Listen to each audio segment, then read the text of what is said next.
அப்புறம் மதுரையில் ஒரு நாடகம் வாசிப்பாங்களே, அதை வாசிங்க.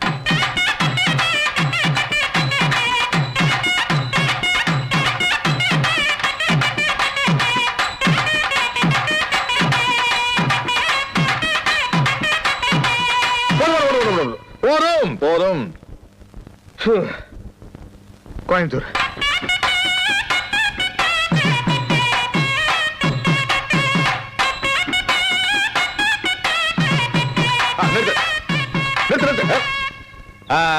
இப்ப என்ன பண்றீங்க?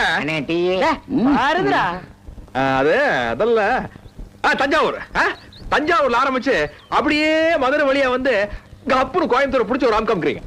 என்னங்க பஸ் ரூட் மாதிரி சொல்றீங்களே? கூட கூட பேசிட்டு குழந்தை போய் ஆசைப்படுற அழுக ஆரம்பிச்சானா நிப்பாட்ட மாட்டான்.